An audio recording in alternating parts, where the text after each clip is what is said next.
to each other in a void, and the effect is terrifying. When shall we three meet again, in thunder, lightning, or in rain? Fair is foul and foul is fair, hovering through the fog and filthy air. Later the witches meet again to brew their magic potion. Thrice the blinded cat hath mewed. Thrice and once the hedge pig wind. Hubby cries, 'tis time, 'tis time. Round about the cauldron go, in the poisoned entrails grow. Toad that under cold stone, days and nights has 31. Sweltered venom sleeping got, boil thou first in the charmed pot. Double, double, toil and trouble, fire, burning, cauldron, bubble. Fillet of a fenny snake, in the cauldron boil and bake. Eye of newt and toe of frog, wool of bat and tongue of dog. Adder's fork and blind woman's sting, lizard's leg and owlet's wing. For a charm of powerful trouble, like a hill rough boil and bubble. Double, double, toil and trouble, fire, burning, cauldron, bubble. Scale of dragon, tooth of wolf, witch's mummy, lion gulf. Of the raven, salt sea shark, roots of hemlock digged in the dark. Double, double, toil and trouble, fire, burning, cauldron, bubble. Cool it with a baboon's blood, then the charm is firm and good. Alright, so this is the same scene except with warlocks.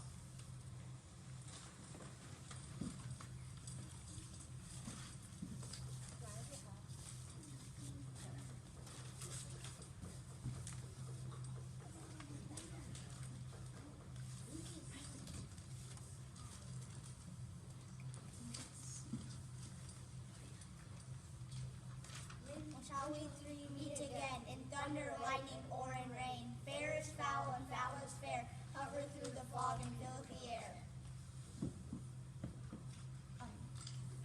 Later the warlocks meet again to brew their magic potion. Thrice the blinded cat hath mewed. Thrice and once the hedge pig whined. Arthur cries, 'tis time, 'tis time. Round about the cauldron go, and poisoned entrails throw. Toad that under cold stone, days and nights has 31. Sweltered venom sleeping got, boil thou first in the charm pot. Double, double, toil and trouble, fire, burning, cauldron, bubble. Lay in a fin snake, in the cauldron boil and bake. Eye of newt and toe of frog, wool of bat and tongue of dog. Adder's fork and blind woman's sting, lizard's leg and owlet's wing. For a charm of powerful trouble, like a hell rock boil and bubble. Double, double, toil and trouble, fire, burning, cauldron, bubble. Scale of dragon, tooth of wolf, witch's mummy, mountain gulf, of the raven, salt sea shark, root of hemlock digged in the dark. Double, double, toil and trouble, fire, burning, cauldron, bubble. Cool it with the baboon's blood, then the charm is burning good. Lady Macbeth has now received a message that her husband is bringing King Duncan with him to the Macbeth's castle, and she realizes instantly that here is the perfect opportunity to murder Duncan. The raven himself is hoarse, that croaks the fatal entrance of Duncan under my battlements. Come, you spirits that tend on mortal thoughts, unsex me here, and fill me from the crown to the toe-top full of direst cruelty. Make thick my blood, stop up the access and passage to remorse, that no compunctious visitings of nature shake my fell purpose, nor keep peace between the effect and it.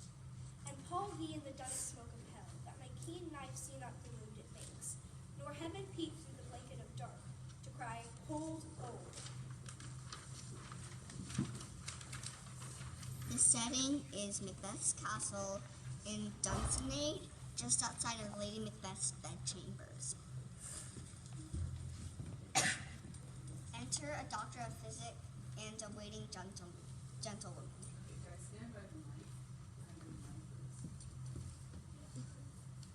I have 2 nights watched with you, but can perceive no truth in your report. When was it she last walked? Since His Majesty went into the field, I have seen her rise from her bed, throw her nightgown upon her, unlock her closet, take forth paper, fold it, write upon it, read it, afterwards seal it, and again return to bed. Yet all of this while in most fast asleep. A great perturbation in nature to receive at once the benefit of sleep and do the effects of watching. In this slumbery agitation, besides her walking and other actual performances, what at any time have you heard her say? That, sir, which I will not repeat after her. You made to me, and 'tis most meet you should. Neither you nor anyone having no witness to confirm my speech. Lady Macbeth enters with the taper.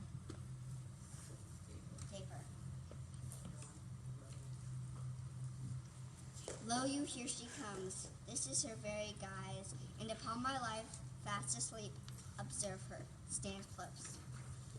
How came she by that light? Why, it stood by her. She has light by her continually to her command.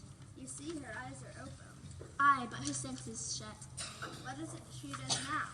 Look how she rubs her hands. It is an accustomed action with her to seem thus washing her hands. I have known her to continue this quarter of an hour. Yet here's a spot. Hark, she speaks. Sit down what comes from her, and satisfy my remembrance the more strongly. Out, damn spot, out, I say. 1, 2, why then, 'tis time to do it. Hell is murky, fie, my lord, fie. Is soldier in fear? What need we fear, who knows it, when none can call our power to account? Yet, who would have thought the old man to have so much blood in him? Do you mark that? The same if I had a wife, where is she now? What will these hands near be clean? No more, oh that, my lord, no more, oh that. You mar all with this starting. Go to. You have known what you should not. She has spoke what she should not. I am sure of that. Heaven knows what she has known. Here's the smell of the blood still. All the perfumes of Arabia will not sweeten this hand. Oh, oh, oh.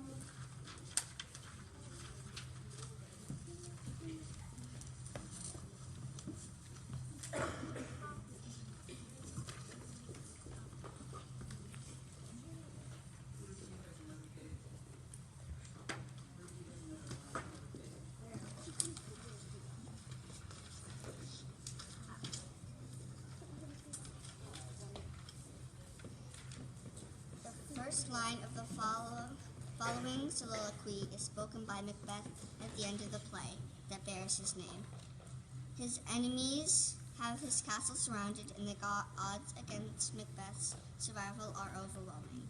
Still, he insists on donning his armor one last time. Now, at the eve of battle, Lady Macbeth dies with a cry of despair. Ah! The Queen, My lord, is dead. She should have died hereafter. There would have been a time for such a word.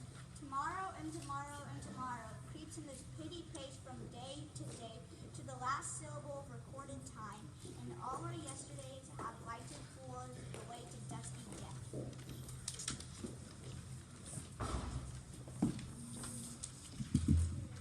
As Twelfth Night opens, Orsino's in his palace listening to music with his friends and servants. As we can hear from this passage, Orsino is Viola's polar opposite. He is moody, subject to excess, and romantic in a saturated, self-reverential way. He is pining for his beautiful neighbor, Olivia, and she refuses to see him. If music be the food of love, play on. Give me excess of it. That surfeiting the appetite may sicken and so die. That strain again, it had a dying fall. Oh, it came o'er my ear like the sweet sound that breathes upon a bank of violets, stealing me living odor. Enough, no more. It's not so sweet as it was before. We are now on the beach on the coast of Illyria after a shipwreck.